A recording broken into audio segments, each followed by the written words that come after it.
Welcome back to Mean Streets, where each week we investigate the best, worst, and forgotten movies of film noir. I'm Luke Deckard. And I'm Matthew Booth. Today's case is an episode from the 1990s anthology TV series, Fallen Angels. We're looking at Season 2, Episode 8, Red Wind, an adaptation of Raymond Chandler's short story starring Danny Glover as Philip Marlowe. The tagline for this episode is, in 1940s, sympathetic African-American LA shamus Philip Marlowe helps a dame in trouble whose lovers are offing each other over a possibly fake pearl necklace. He must also deal with a racist cop who's investigating the murders. Luke, what did you think of Red Wind? It was a very interesting watch. Danny Glover as Philip Marlowe. Wouldn't have didn't know this existed. Didn't know this was a thing until quite recently. And I kind of love it. What about you? I kind of love it as well. I don't full on love it, but I've like to say, it was interesting. There were things to like about it. There were things that I couldn't quite get on with, but we'll come on to those. One of my problems I had was, did you reread the story before watching it? I read a portion of the story. I didn't have time to reread the whole short story, but I read some of it. Yeah, I read some of it. Didn't have time either. But I also the same story was an episode of a 1980s Philip Marlowe series with Powers Booth. Yeah, which I preferred. I don't know if I preferred it because it was a better adaptation, a closer adaptation. This is fairly faithful to the original story, but obviously because of the casting, it's changed a bit, and some of the dynamics of some of the characters have changed on account of that casting. And the Powers Booth one is much more faithful, as I remember it, adaptation of the story. And I had that in the back of my mind all the time, so that's possibly tainted some of my views. Perhaps I need to go back and watch this again, but it was definitely interesting. Definitely a fascinating piece of TV and a fascinating piece of Chandler history, really. Yeah, because I don't think it's very well known. I think it's fair to say. Well, let's talk about Fallen Angels in general. This series began in 1993 on Showtime. You can tell it was back in the day when these like special channels like Showtime and HBO didn't have a lot of money. I think of Showtime today, and I think of like something slick like Dexter. You know, that's a beautiful looking show. And then you go to this and it's not as slick. It's a little rough around the edges. But they produced a lot of episodes. With great casts. Shockingly good casts. Some of the names that they got for this TV series are absolutely fabulous. You know, to name a few now. I mean, you've got Gary Oldman. You've got Tom Hanks. I'm just reading these at random. You've got Bonnie Bedelia, whose episode is absolutely fantastic. You've got Peter Gallagher. Laura Dern, Alan Rickman, Tim Matheson. The list goes on. For what looks like as you say, a pretty cheap 90s series, and it's so obviously the 90s as well. So obviously, yeah, it is. Each episode starts with this sort of introductory speech by, in the first series, a femme fatale. In the second series, it's Miguel Ferrer as a voiceover, who's slightly more impressive than the femme fatale character that they come up with. But that sort of intro is a very 90s trope, isn't it, for TV series such as this? Yeah, it is. I mean, it was so interesting because, especially looking at like some of the other episodes, which we're not going to go into, but to sort of give context. There are so many people, like you just mentioned, like Gary Oldman, Laura Dern, stuff like that, who these are actors who are really sort of at the none of them are, except for a few, are at like the height of their career. It's all very early work for a lot of these people, and that's what makes this really, I mean, Tom Hanks, he was big in the 80s, so he was quite big by now because this is around Apollo 13. So not everyone, this isn't kind of a blanket statement what I'm making, but there's a lot of people who are mega famous now who are in this, and it's those very early years of their career. It's also interesting, like, who they had directing episodes. Yeah. I mean, Tom Cruise, Tom Cruise, Mission Impossible Tom Cruise directed an episode for this series. Yeah, and it's not a bad episode. It's quite a good episode. I liked it. Yeah, it's the Frightening Framus or something like that. Yeah, the Frightening Framus, and it's Peter Gallagher's episode, and it's based on a Jim Thompson story, and it's a good one. It's good. Steven Soderbergh did the one with Bonnie Bedelia, and Joe Mantegna, which I think is he's my favorite of the episodes. And that's for those who don't know, Steven Soderbergh. He's the guy who directed like Ocean's 11 and Ocean's 11. Like yeah. But so the Kiefer Sutherland is another one. Peter Bogdanovich. Peter Bogdanovich. The names that this has attracted are really impressive, and almost to the extent that you think that the budget was blown on the crew and the cast before they made any of the episodes. You would think that, but this was way back in the 90s with a lot of early days for some of these people. So I don't think a lot of money was spent on cast. Fair enough. That's a good point. I mean, if you had these names today, yeah, sure. I think you'd be talking like, $50 million per episode. Easily. It wouldn't get made, would it, these days? Well, yeah, I suppose you're right, because Gary Oldman must be hot on the heels of Dracula, or just about to do Dracula, I suppose, at this stage of his career. So he's not really broken out into the big time. No. But it's an interesting little series. It's an interesting series. And some of the writers that the stories are by, I mean, James Ellroy's got a story in there with some odd casting when you look at things like LA Confidential. But, Gary Busey as the Russell Crowe character. As the crooky cop, Buzz Meeks. And that's something else. What a performance that's going to be. And James Woods is Mickey Cohen. I mean, I just, makes you wonder. It makes you wonder. But it's an interesting series, and this is one of the most interesting episodes. Have you watched all the episodes? No. I'm not. I don't have time for that. I want to watch them as we go. Whenever it's time to cover an episode, that's what I'm going to get to. Yeah. But I've watched a few. This is by far one of the more interesting ones. Interesting. That's interesting.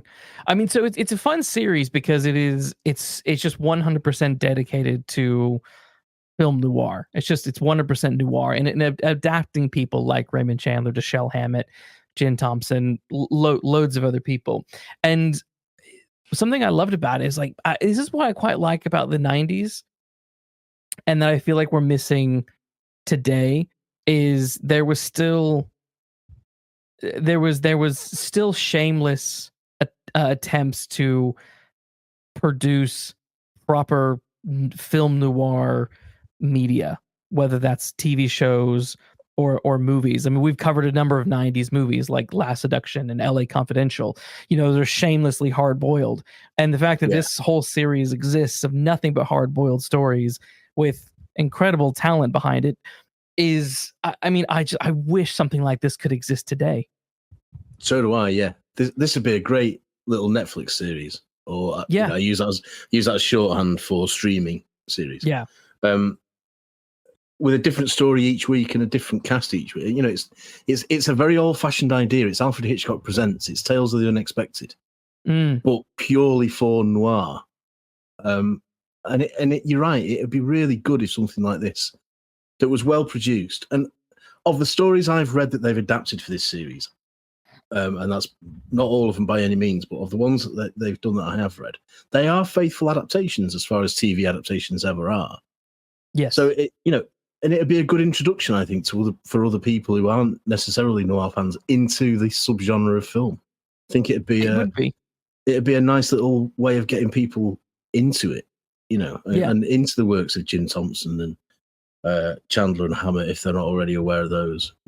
So it seems to be an outdated thing now, the anthology show, doesn't it? But it's something that I think should come back. I mean, some shows have tried it, but haven't done very well. I mean, I know that Black Mirror in the UK was very famous for its interesting sci-fi dystopian anthology, but then Netflix bought it and sort of ruined it by making it very Americanized. And Amazon Prime, I think, had an anthology show that we tried watching once that there wasn't a good enough, interesting enough hook. And I guess it has that problem of like what publishers say with like short story collections. Oh, nobody wants a short story collection. Well, actually, if the short stories are good, people are going to eat it up. And I think like this, something that's well written, relatively well produced, and presented, people kind of love this stuff. Yeah, people might not, but publishers do say that. But by the same token, I personally don't want a 500-page crime novel necessarily, and I don't want a 3-hour film. Sometimes you want something that you can watch on your lunch hour to pass your lunch hour. Or so there is a market. I mean, the Sherlock Holmes stories are short stories, aren't they? For heaven's sake, they still made sell. For one of the best TV shows of all time. And made for one of the best TV shows of all times. Yeah, absolutely. So. I mean, Del Toro had a horror anthology a couple of years ago, didn't he? Was that on Netflix as well? Yes, he did. I can't remember. Right. It had a pretty clumsy title from what I remember, and I can't remember what that was right now. But that was quite good. But again, there was always a sort of bad apple, wasn't there? Like there was in the old Amicus anthology horror films. There's always one segment that you just sort of really want to forward wind. And that's just the price you pay, I think, for having a collection of different tales. And you can take the rough with the smooth. No problem with that. Totally. I think the other thing that really is helpful for this particular series is they also had a bunch of really good writers on there. Yeah. So they had people like Howard Rodman, Scott Frank, who did The Queen's Gambit, A Walk Among Tombstones, which we recently covered.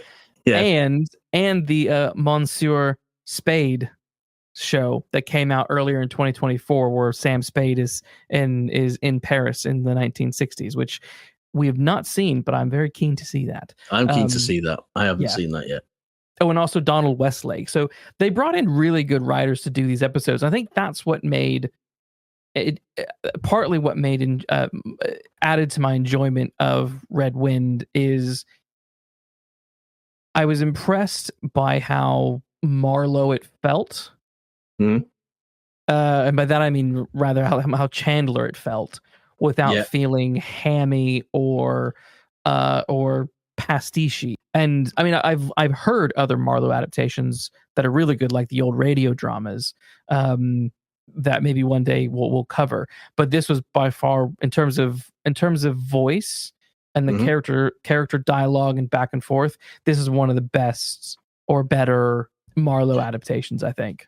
Yeah, I agree. And I also feel that it avoided somehow, writing and directing, I suspect, and performance. It avoided those, when the voiceover comes, it doesn't sound like a laboured voiceover. It doesn't sound like somebody, cliche private eye voiceover, which is one of my bugbears, as you know. Yeah. And it doesn't, it's got Chandler's dialogue in it, but it doesn't seem forced. And I always think there's a knack to acting Chandler, which Dick Powell has and Bogart has, and Robert Mitchum definitely has, which is that when the wisecracks come, the people who do it best do it as if it's just occurred to them. And it doesn't sound like a line from a script or an adaptation of a story. It sounds like a man saying it because that's how he talks. And very often wisecracking PI performances fail on that for me. But not necessarily this. Not necessarily. No. My biggest complaint about Marlowe in this, I'm afraid, is the sort of, I'm going to call it the Batman voice. We'll get there. We'll get onto that. All right, we'll get there. Because I was going to say, one of the things that really worked for me, and I guess as you're saying with these other actors, is Danny Glover is a terrific actor. Very much so. Countless fantastic roles, and at this point in his career, he's massive. I mean, he's got a Lethal Weapon, like all of Lethal Weapon under his belt. Predator 2, amongst other things. So he's and also, I mean, like his episode and the Bonnie Bedelia episode were both Emmy nominated. So I mean, we're talking like these things that even at the time, even though we're looking at them from 2024, looking back, and they might look a little bit cheap and hokey, but for the time they were quite good, and they really are. At least for this episode, it really is well acted, and I think like the Emmy nominations, I feel are well deserved in this case. Certainly, Bonnie Bedelia's Emmy nomination is well deserved. That is an episode that deserves a watch, definitely. And I reckon Glover's is as well. This is a particularly well acted episode. And you're right, we can laugh at its 90s look and its cheapness and stuff, but nevertheless, it's got a good cast, this, and they all do very, very impressive jobs. Not all.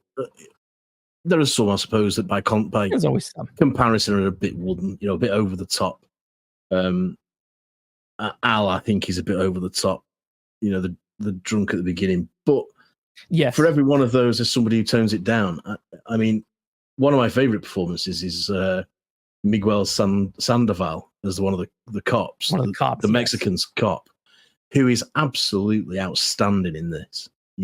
As is, in a much more unpleasant way, Dan Hedaya.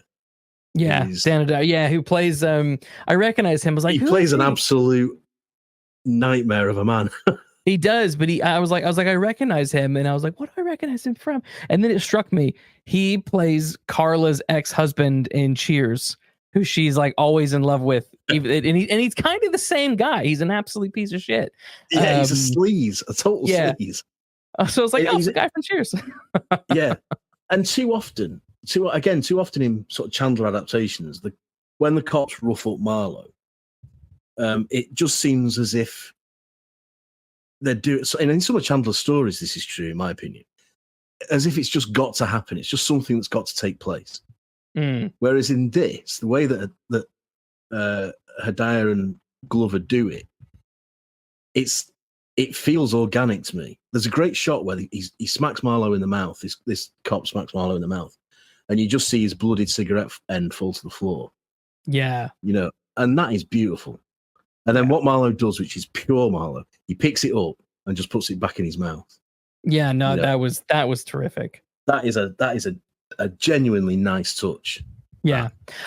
I mean, Showtime clearly had high hopes for this show because they promoted it. Apparently, they promoted it heavily at the time. I mean, they not only did they promote it heavily, but they released a companion book. They released a pairing where they have the scripts with the short stories in one book, which I thought that's such a cool thing to do. That's a great idea. That idea. Yeah. They released a soundtrack album. They released the VHSs for, I think, the first season, but the problem is that the ratings sort of tanked, or Showtime wasn't happy with the ratings, which is really disappointing. I would like to know what those ratings are. Some of this information from this show is hard to sort of find because it's really quite niche. I mean, it was hard for us to get a hold of the DVDs for this. I mean, a lot of the episodes you can find on YouTube, but it in terms of like people in America, I was reading where like people in America who want to see this show more or less can't because they haven't released all of it on DVD yet, even in the States. Yeah. Which is a shame. It's a crying shame. I mean, I think my copy's French, I think.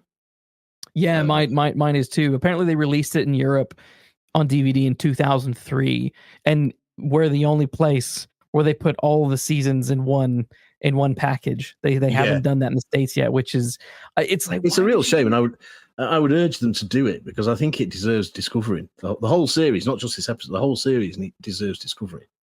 Yeah. I mean, something interesting I read was that apparently they released the show on UK television in 1999, and apparently people loved it. They apparently people loved it. It ran under a different title. Apparently, it was called Perfect Crimes, but people loved it. And apparently, it said that they even did a showing of some of the episodes at the National Film Theatre in London. Wow. So like that completely passed me by. yeah, like You know, it's nuts. Like it's this thing was like people really are taken by it because it's really well done, and I think this episode is a good example of sort of why it's done so well. And it's a mixture of just being it's unashamedly film noir and hard boiled and American, but then it's just well written, generally well acted, and music. I mean, let's talk about the intro. Let's talk about the intro. So right, okay. for this episode, it's the man narrating. It's the Miguel Ferrer. Yeah. Yes, but it's all black and white. Yeah. But what you're seeing while this guy's narrating this very kind of noir, hard-boiled narration of, you know, dames and crooks and, you know, whatever. You're also like, and it's funny. It reminded me of what A Walk Among Tombstones was trying to do but failed to do. And A Walk Among Tombstones has the opening where they're like following the woman's body and it's like trying to be sexy, but then it turns out that it's horrific. Whereas this one is following the woman's body and she's putting on lipstick and all that kind of stuff. And it's spicy. Yeah, it is. It is. It is. And but all the time it's cut with, like, she's loading a gun as well, isn't she? Yes. You know, so that is very pulpy and it's very noir. And it reminds me of a cinematic or a motion picture equivalent of those great old 1950s pulp fiction covers. Definitely. You know, where there's always a woman in a negligee or a woman with a split in a skirt and, you know, the bloke's firing over her shoulder or whatever. It's that sort of stuff, isn't it? Totally. Done with a theme tune, essentially. And the theme tune, music by Elmer Bernstein, who, you know, has done so much cinematic stuff. And again, it's a very noir, in the same way that that the theme for Chinatown is its own thing, but very obviously what you expect a noir theme to be. This opening theme does the same sort of stuff, I think, and it has the same effect on me. That it's a saxophone and it's the bluesy music and all that you know a film noir is associated with, and that pulp stories are associated with. But it's because it's a composer who knows what he's doing. It's also got its own qualities, and it really does stand out as a good TV theme, you know. Totally. I love the music in this. I thought the music was one of the most outstanding things of the episode. It just it dripped of what you want from a hard-boiled noir TV show or score. Like it nailed it perfectly. It does, and it's up there for me with, as I said, certainly with Chinatown and the Robert Mitchum "Farewell, My Lovely" from 1975. Yeah, I think that's David Shaw. I think that's David Shaw. That whole saxophony, bluesy, melancholic melody. Yeah. That then swells into strings and all the rest. You know, I think it's just beautiful, and it's perfect for what this show is. And what this show is all set. It's setting itself up to be with those opening credits, with that opening montage and voiceover. Yeah, and the voiceover is just it's like reading the back of a book, isn't it? It just gives you enough to know what the bare bones of the story you're about to get. Yeah, and done well. And the second series intros are much better than the first series intros. It does work in a kitschy sort of way. It does work, you know. I think you described it perfectly with that. Like it's a live action version of those pulp covers. I think that is the perfect sort of description of this. And I think that is exactly. It's the book cover. It's like, what kind of book am I going to read? Oh, this is the kind of book that I'm going to. This is the kind of show I'm going into. It just is a perfect door. Here you go. It is. So you know exactly what you're going to get. And the question then is, are you going to get it delivered well or delivered badly? And that is always whenever you buy a book, that's the risk, isn't it? You know, whatever whatever sort of piece of storytelling you're going to indulge yourself with. The cover, this intro, the music, the credits, the blurb on the back, they are what entice you in, but then it's a question of how well it's executed. And yes, and this is executed well. it is. This is done well. So this episode, it came out in 1996, didn't it? What I'm wondering with this is, in terms of casting, I found it very interesting that Donald Glover was cast. Not Donald Glover. That's a completely different person. I found it interesting that Danny Glover. I mean, come on, they're both D names. Their surnames are Glover. Yeah. I found it interesting that Danny Glover was cast as Marlowe in this episode, and this happens around the same time that Devil in a Blue Dress comes out. So that's starring Denzel Washington as Easy Rawlins, which is an adaptation of a Walter Mosley novel of the same name, which is another film noir mystery, which we're covering very soon. That came out in 1995, which I guess you can sort of imagine would have been filming in probably 1994, roughly. So it just made me wonder if that was part of the inspiration, because, you know, I'm not going to go into Devil in a Blue Dress, but is this what they were kind of trying to build off of? Yeah, possibly. I mean, I honestly don't know how Danny Glover came to be cast. I've tried to find out why, but I can't see anything that makes that even goes into it. It just seems to happen. But that's a possible explanation. Yeah, and I also wonder whether it was a sort of artistic decision to isolate Marlowe from everybody else, because at the time, obviously, he would have been. I think, to be fair, he gets probably better treated here than he would if he were really an African American man in the 1940s as a PI. There's a balance in this episode where every once in a while you sort of get the racism coming out against him and the Mexican police officer. Yeah, well, Dan Hedaya has a very obvious line about that, doesn't he? Yes. When he says, who'd have thought it, and then he makes a racial slur against both of them. But I wonder if so we're guessing here, but I wonder if there was an artistic element to the decision to isolate Marlowe more than he already is, to make him an outsider. Yeah. As well as maybe cashing in on Devil in a Blue Dress. So, because certainly the book will have been out, and the book was a huge success, wasn't it? So, yeah. But maybe it's something just as simple as trying to do something different, And it's how many times, as I say, Powers Booth had only just, in the big scheme of things, had only just stopped being Philip Marlowe on television. Yeah. So maybe they wanted to avoid comparisons. I don't know. The question for me is whether it works. I think, and whether they get away with it, for want of a better phrase. Again, at this time, there was a Mike Hammer series, wasn't there, with Stacey Keach as well playing at this time. Yeah. So maybe the idea of Caucasian PIs of this type, because Marlowe, Hammer, Marlowe again. Should we try and do something different with it without changing who the character is? Because I don't think they don't change the character, do they, necessarily?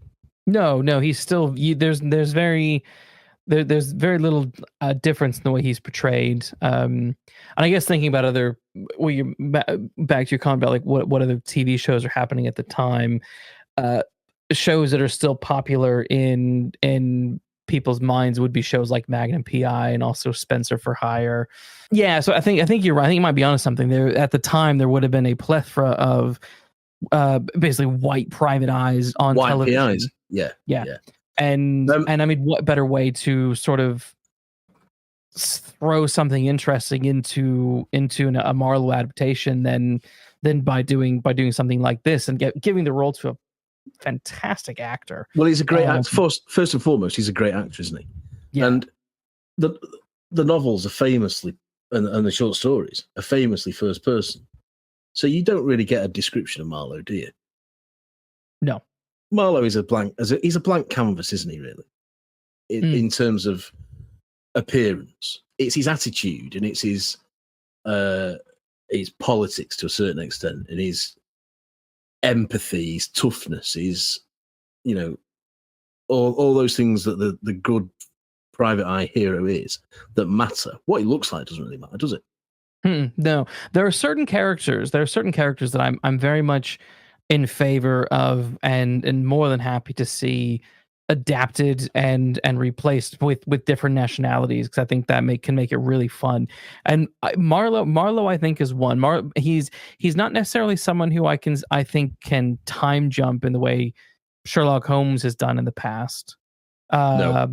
But I do think he's someone that you could, because the private eye, I think it's because it's built into the private eye. The private eye, because the private eye figure is a working class individual, and therefore they're not high society. They're, blue collar individuals, hardworking gumshoe people. You can. It makes that kind of character far more relatable. Whereas if you did a Victorian Sherlock Holmes show, but the race or the gender was swapped, depending on what kind of show you're doing, that's going to have a really complicated set of problems, because of how aware are you going to be of issues at the time. And that's what I think worked so well about this show is they did the race swap, and they were very aware of the issues at the time, and they in many ways baked it into the story in the way that it isn't in the short story, but they made it really work here. They made it work, yeah. And Marlowe especially. It's not necessarily true, I don't think, of all PIs, but Marlowe especially is constantly condescended to, isn't he? Yeah. He's always been called, a keel peeper and and a bum and and a heel. And he's always been patronized and dismissed and sort of treated like dirt, and to make that a race issue as well is a very fascinating creative choice, because it fits for the period that these stories are set. It would fit that that the other predominantly white cast would treat him in that way. Certainly that cop would, and I fully buy into Danny Glover as Marlowe from that perspective, far more so than I would if it were Sherlock Holmes, because I think you're on much shakier ground there. That there was a Japanese TV series where Holmes and Watson were women, but it was updated to modern day, and that is brilliant. Yeah, but the key to that, I think, is just on a slight tangent. The key to that is if you keep the relationship between Holmes and Watson the same, then you have a fighting chance of getting away with it. The minute you start to change that relationship, which is what part of the reason I don't like the BBC Sherlock, it starts to falter for me, and it starts to distance itself too much from Conan Doyle. But you don't have any of that issue with Marlowe, because Marlowe is a loner. Yeah, no, I totally agree. And making him Danny Glover seems to me an interesting creative choice, but also one that you can sort of ground in the original stories to a certain extent, but also into the ethos of the Private Eye himself and the period in which the Private Eye is set. Yeah.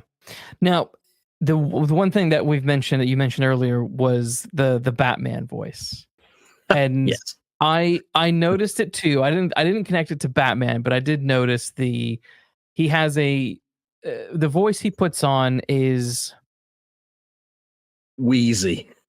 Yes, wheezy. Yes. And I just sort of thought, you have a really fantastic actor who's doing a really good job and he's delivering lines really well, but does every line have to be so soft and breathy?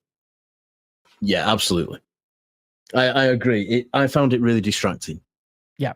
So for all the praise that I've just given him, this is a shame for me because it grates too much. Yeah, because I'd say it's a fault on directing. I'd say this is a director's fault for not picking up on this and thinking this is what you're doing, Danny. What you do. I mean, I suspect the idea is that he's world weary and that he's just a bit bone tired, But he doesn't sound like that. He sounds to me as if he needs to stop smoking and start doing a bit of exercise. It doesn't come across. If that was the intention, that's not what I get from it. No, I mean, I wonder if they were trying to do something different, because in Lethal Weapon he's world weary and wanting to retire, but he's full of life and he's snappy and so I wonder if they were also trying to, in many ways, distance him from that performance as well. Possibly, yeah, possibly. So maybe put them in a complicated situation, but I think just you could have had a little bit more life to the voice. And he's got a good speaking voice, and they should have used it. Yeah, they should have used it. I think perhaps when you're doing the voiceovers, you can afford to be right up close to the mic, and you can afford to be a lower pitch there because that's him telling the story. And Powers Booth does that. To be fair to Glover, when Powers Booth is doing the voiceover, his voice is somehow deeper and somehow sort of closer to the microphone and more, like a radio voice. Yeah. But this is too much. This is too husky and too wheezy for me. Yeah. To really take it all that seriously. Yeah. Because it's not even the voiceover that does it. It's his normal voice as well. Like when he's just in normal conversation, he's also doing the same. There's no sort of difference in pitch. And that's one of the few things in this episode I thought, you've done so many things really well, but I just couldn't get behind the voice. So when he's with Lola, yeah, if he was talking normally, and you're going along with it, and even when he's with Al, he's talking normally, and when he's with the bartender, he's talking normally, and then when he gets confrontational with Dan Hedaya, if he then started to go husky, because then he's suppressing his anger, I'm all for that. That would be a much better acting choice for me. But he's not. He's dare I say it's one note.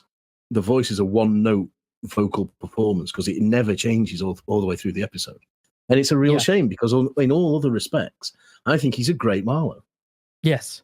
Yeah, it's a complicated one because everything else about his performance, his physical performance, and even his line delivery is great. It's just the tone of voice that he uses is this weird. It's such an odd thing because there's everything about it is great except this one little thing, and I would love to see that sort of replaced. Something I loved about this show, the visual style of it, I really liked. Yeah. You know what it made me think of? Because it's called The Red Wind. It's all about the red sands coming in, and it's very hot and blowing through LA. And therefore, like the sky is all dark and red. And we sometimes get that here in London where you get like sand from the Sahara Desert that comes over.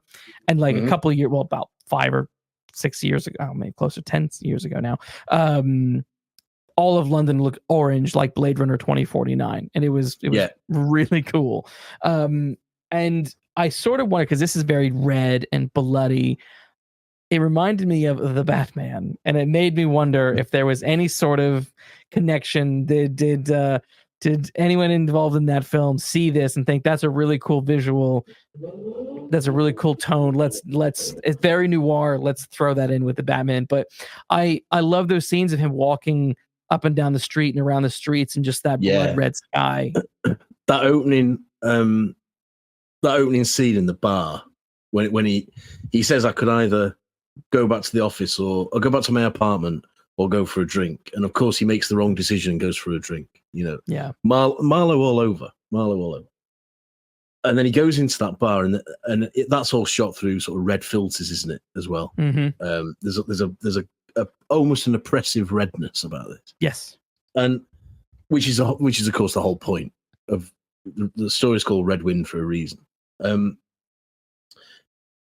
But that bar scene, I think, is brilliant. I think that really sets up a great film noir story. It's not unlike the bar scene in the Blue Dahlia, where it starts in a bar because they're just desperate for a drink, and Marlowe is desperate for a drink in this because presumably it's hot and he wants a cold beer, And there's this drunk at the other end of the bar and then a man comes in and then a shot is fired. It's almost a perfect opening, and and it's done so well. And if you read the opening to the story, it's very faithful to that, but it's a lot quicker. But it looks beautiful. You know, not only is it starting the story, it's beautiful to look at. And if you paused it at the right time, you've almost got a painting. It's that gorgeous to look at, with just this crumpled Marlowe in the center of the shot, you know, waiting for his drink, and he almost can't wait for it to be poured. He's reaching over the bar, if you remember. And I think it looks spectacular. Yeah, the whole of that opening belies its TV standard to me. It looks so good that it's more a film than a TV episode in that opening scene to me. The only thing that kind of irks me about the opening is I don't think the bartender was a very good actor. And there's a moment where he is, you know, he says he's trying to say the cops, you know, come in here and they're going to be here like, you know, they come in like 5 or 6 o'clock every day. So they'll be here any second. And the way he delivers a line almost sounds like he got the line wrong and they just kept it in. Yeah, I know what you mean. He's not brilliant, is he? No. And there's a couple of kind of cheesy acting moments throughout the episode. I think the girl who plays Eugene, who is Frank's lover.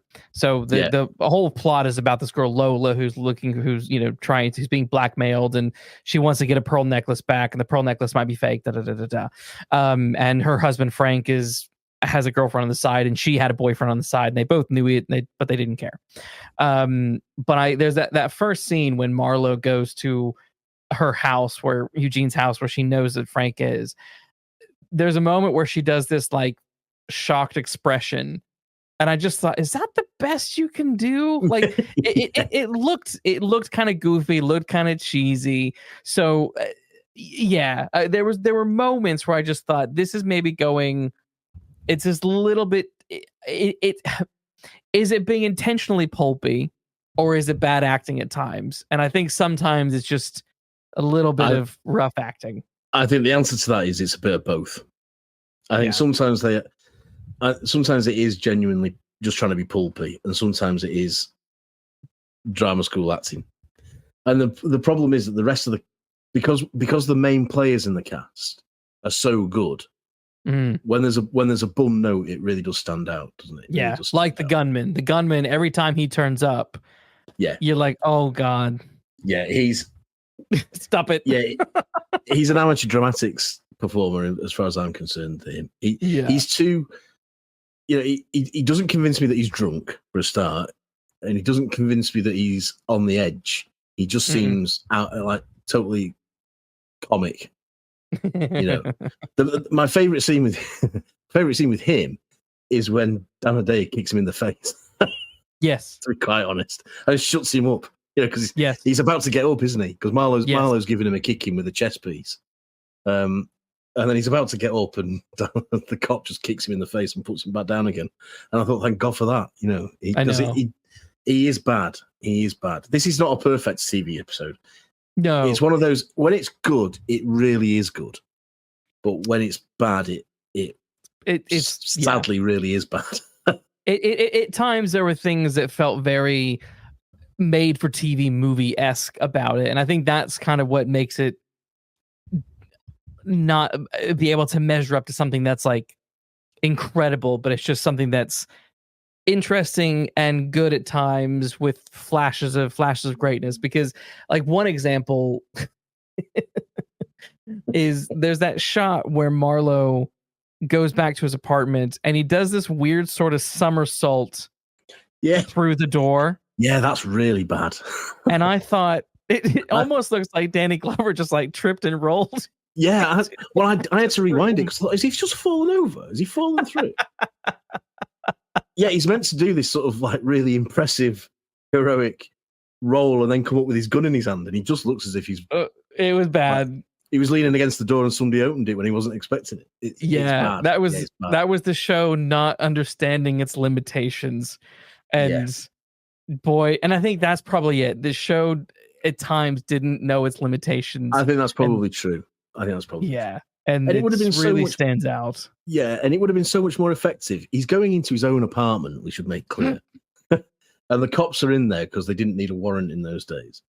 And it would have been so much cooler if Marlowe knew, if his gut just told him that the cops are going to be in here waiting for me now. So what I'll do is I'll just unlock the door and just let it fall open, so that I'm walking in control instead of tripping over his own shoes, which is what it looks as if he does.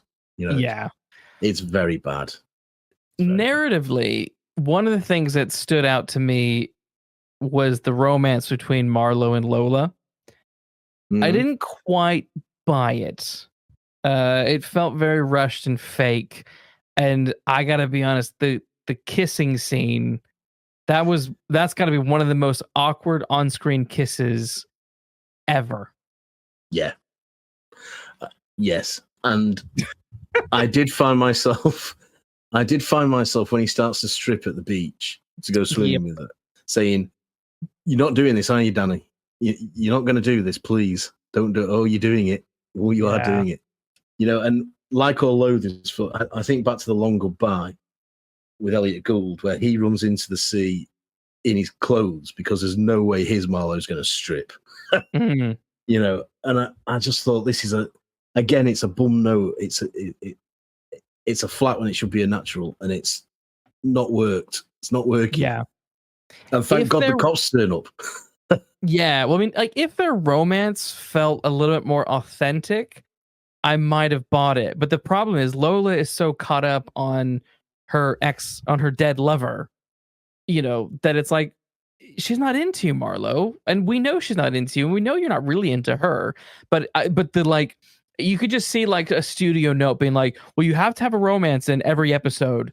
So the hero and the girl have to somehow get together at least a little bit because there has to be a romance. And I felt that was being pushed on this very short, it's only 50 minutes. It's not a long episode.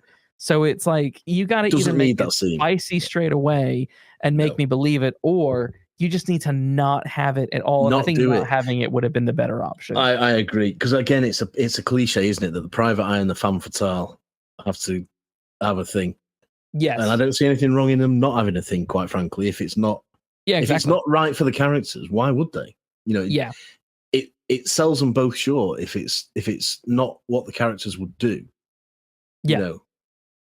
It's the old thing. What's that old quote about? He wouldn't defile a duchess or whatever it is that Chandler puts in the Simple Art of Murder essay. If it's not right for Marlowe to have a thing with the girl, then he doesn't. And how many times does he knock back Dolores in The Little Sister? He's constantly knocking her back because he knows that he'd just cheapen himself if he goes with her. I mean, one of the interesting aspects of the character of Philip Marlowe is he's there are the femme fatales, but he doesn't often sleep with the femme fatales. No. They're always sort of at a distance from him, and what does that say about Marlowe as a person? What it feeds into that. What is the fear of women? Why are you afraid of women? Why are you afraid of intimacy? And that's kind of who he is. There is a wall there between him and intimacy, and Danny's Marlowe is a little bit different. He's clearly a little. He's more in touch with and able to be intimate with people. But it just went too quick and too silly. And I think that's why, as a slight tangent, it's why Poodle Springs doesn't work for me very well, because I don't really care about Marlowe and his love life and his marriage, because him and Linda Loring they're not going to stay together. Come on. Absolutely. Yeah. I agree with that. You're just waiting for them to get divorced. In fact, I don't think they wouldn't get married in the first place. I've never bought that. I've never bought into that. I can. It would have ended in divorce or death, like Bond, and his girl. I can't remember. And Tracy, Tracy. Yeah. I would have. I would have somehow. I buy into Linda Loring and Philip Marlowe in The Long Goodbye when they are skirting around each other. Oh, definitely. And I can believe that a one-night stand happens, perhaps, or even 2 one-night stands, maybe 4 or 5 one-night stands, but not a full-blown relationship, because I don't think he's fit for it. I don't think he wants it. for whatever reason. Yeah. And he has this protective side, doesn't he? Like, I can't remember the character's name, but she's the secretary in The High Window. Oh, yes. Yeah. What's she called? I can't remember her name, but he very much treats her like a sister. He's like very a much sister, and he's looking after her for sure. And sends her home at the end. Sends her back to her parents at the end. And Merle, she's called Merle. Merle, yeah. And he says essentially to the villain of the piece, you are not going to get away with what you're doing to Merle. I'm going to have you for it. And I sort of get the impression that that's the relationship that he has with Lola, or is intended to have with Lola in the original story, that he likes her, but knows that she's trouble, but somehow wants to protect her from what's happening around her. And I think it cheapens him if he sleeps with her. I really do. And so it did seem forced, that. And I know what you say about studio notes. And maybe it was, or maybe it's just the old cliche that they have to have a thing, Yeah, I mean, maybe but it was whatever it is, it doesn't quite work. No, yeah, whatever it is, it doesn't work. So Kelly Lynch plays Lola, and I think in general her performance as Lola is really good. I think most of the main characters are good. I think it's some of the supporting ones that are where it's weak. Like, I mean, Frank was really good. The Detective Kopernik was good. Detective Ybarra was good. The jeweler was good. The bartender was not good. The jeweler is good. And Frank is the DA in LA Confidential, isn't he? Yes, that's why I Russell Crowe hangs out of the window. Yes. But playing quite a different character here. He's playing quite a different character here. But he's just as convincing. Yes. The thing that sort of I think was odd. I'm curious as to your thoughts on the ending of the episode. So the ending is, basically Marlowe finds out that the pearl necklace that Lola is after was a fake, but Lola didn't care. She knew it was a fake, but wanted it anyway because it was a gift from her lover, from the man she really loved, and that she didn't really love her husband, Frank. But Marlowe gets Frank to give him money to buy the necklace back, and then Marlowe takes that money, gets the real necklace back, but then buys a pearl necklace. It's a little bit convoluted, a little bit silly. Then gets a real pearl necklace that looks just like it and brings that back to Lola. And then Lola's like, "This isn't the same necklace. I know the real one was. I know the other one wasn't real." And then it plays out. There's this final scene where Marlowe is leaving Lola and Frank's house, and Frank has just come back from spending the night with Eugenie, and she's not been with Marlowe, but they were finishing the story together. And there's a silly moment where he's like, Frank knows who Marlowe is, having engaged with him, and she knows who Marlowe is, but both of them, once Marlowe leaves, sort of act like they don't know who he is. Yeah. Which I found sort of silly and kind of unnecessarily comedic. But in that scene, both Frank and Lola come back together in a way that I felt was a little bit inauthentic given what we knew about both of them. Yeah. And it's all to do with the necklace, as if she thinks he bought her the necklace for real this time. So now she loves him because he bought her the real pearls or something. And they have this big kiss at the end. Well, that's as much sense as I made of it. Yeah. I did sort of I did find myself thinking, which necklace is this? What are we doing now? Why isn't this just over yet? Yeah. Because it does feel, we've said before, it's only 50 minutes, but the last 10 do feel a bit, oh, come on now, wind it up, and just roll credits, because I don't need this. And it's very famous, isn't it? It's a very famous view to have, and comment to make that have been made through generations, that the plot doesn't matter in Raymond Chandler. But they sort of do, don't they? They sort of do. Because otherwise there's no actual thread of story, and there is a thread of story. He follows an investigation. He follows clues, and he interviews people and all the rest of it, and he finds stuff out. The details might not have to matter. But here it is a very bad jumble of necklace and I like you now. I don't like him anymore. I like you now. Because only 10 minutes before, she's getting it on with Marlowe at the beach. Yes. You know, she's not consistent, and she's not.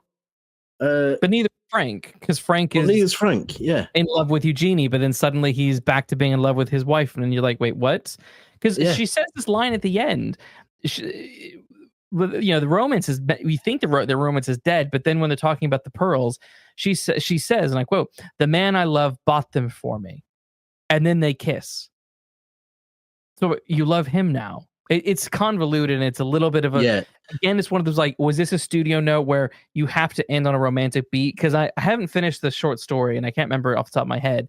But I'm like, I can imagine that like they don't get back together because Raymond Chandler stories don't end positively.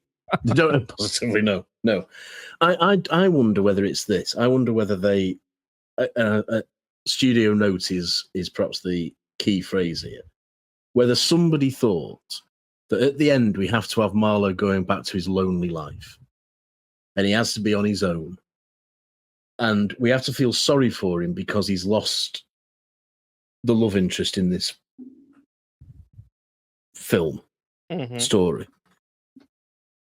Now that's fine to me if you've got the time to set up that love affair for it then to matter when she walks away from him.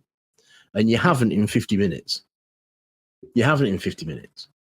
All he needs to do is say one of those Chandler lines, such as, and that was it. You know, they all got what they wanted, and I was left stranded or whatever, and I could either go back to the apartment or go for a drink. And you see him walk into a bar. What's wrong with that sort of thing? You know, I just get the impression that they wanted an emotional payoff that they'd not had time to develop. So then it comes as being neither in nor there, you know. Yes. I mean, so here's I have this story. I have the story in front of me, and there's, you know, it's interesting. So I think it's probably just worth looking at briefly. But it says, she added quietly, "This morning my husband told me something I hadn't known. We are to separate. So I have very little to laugh about today." And he says, "I'm sorry." So again, this is the final page. Yeah. So it actually, again, like I said, and like I assumed, because I know Chandler quite well, this story does not end on a happy note. You know, no. You know, I flipped her pearls out into the water one by one at the floating seagulls. They made little splashes, and the seagulls rose off the water and swooped at the splashes. So he in the story, the husband and wife don't go back together. And there is the necklace is thrown into the ocean. Well, and that's Chandler. That's Chandler. And that's what I didn't feel was Chandler at the book. That was studio notes saying you need to have a little romance at the end. It has to be a happy ending because this is television and people want. It's a bit like The Big Sleep, where we criticize The Big Sleep because like that doesn't feel authentic because we know Chandler and he doesn't do that shit. Yeah, he doesn't do that sort of stuff. And there's one of my favorite closing lines of Chandler's work is, "I never saw any of them again, apart from the cops, and there's no way to say goodbye to that." You know, they come into his life and they vanish, and he has no idea what happens to them. That's how you show that Marlowe's on his own, you know. And if that's the intention, it's a payoff that isn't deserving of what's gone before, you know. Yeah. Or what's gone before isn't deserving of that payoff because it's not been built up properly. Yeah. So they just end up being people who can't make their minds up, you know. A bit like I always thought about Mary Jane in the first Spider-Man film, first Sam Raimi Spider-Man film, where she's with Flash, then she wants Harry, then she wants Peter. It's always been Peter. Then she's with Jameson's son. Then she's with everybody. Yeah, you know, make your mind up, woman. For goodness sake, you know, who do you want to be with? And there's a similar vibe here of, you know, well, you know, I love you, Janie. I want to be with you, Janie. Actually, no, I want to be with my wife. Yes. Which is it? You know. Yes. And Lola's the same. You know, I want to be Waldo. No, I want to be the husband. Whoever buys me pearls, I'll be with. That's essentially the outcome of this character, and it's not good. No, it's not good, and it's not Chandler. It's not. It's that one. That's the one big glaring thing to me that stood out. I thought, nah, this isn't authentic.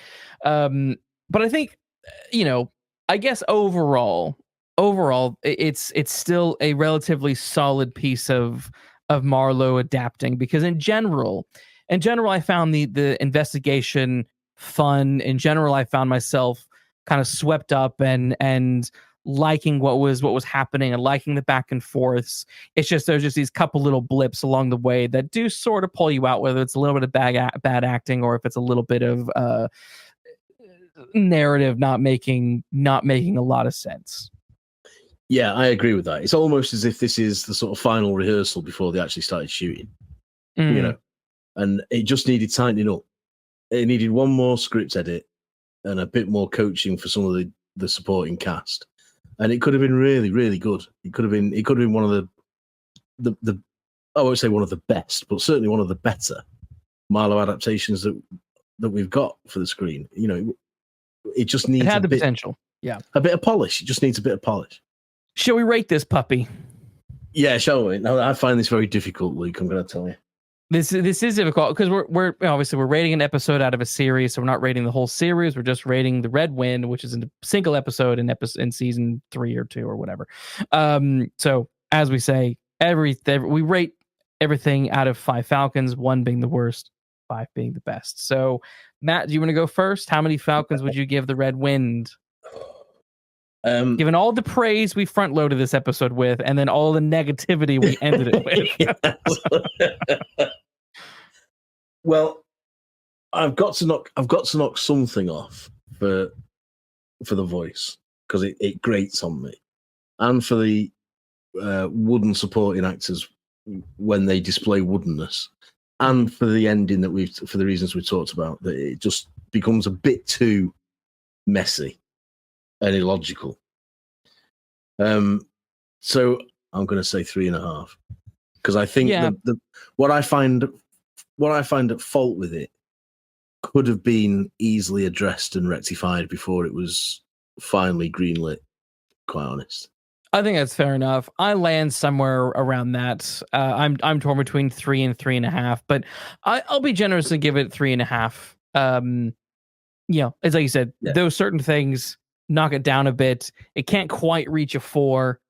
I don't think it could have done in a different universe, but it could have done with a bit of polish, with a bit more spit and polish. It could have been a 4, but for what we've got, I think it has to be a 3.5. And most of that 3.5 is for Danny Glover and Dan Hedaya. Yes. Oh, yes. No, absolutely, absolutely. Because there are. I mean, in general, there are fantastic performances. There are just 2 to 2.5 or so performance and moments that just really just don't land. But despite giving it 3.5, I wholeheartedly recommend people find it, because you can watch it on YouTube. It is available on YouTube apparently, which as is the Powers Booth one, if you want to do a compare and contrast. Yes. So worth both finding. Worth looking out. Yeah, both worth searching out and finding. And this is easily worth 50 minutes of your time. For all the griping we've done about various things, this is definitely worth 50 minutes of your time, without a shadow of a doubt. Well, that wraps up our investigation. Thanks for listening. We'll be back next week with another case. In the meantime, please like and subscribe, and be sure to take care walking down those mean streets.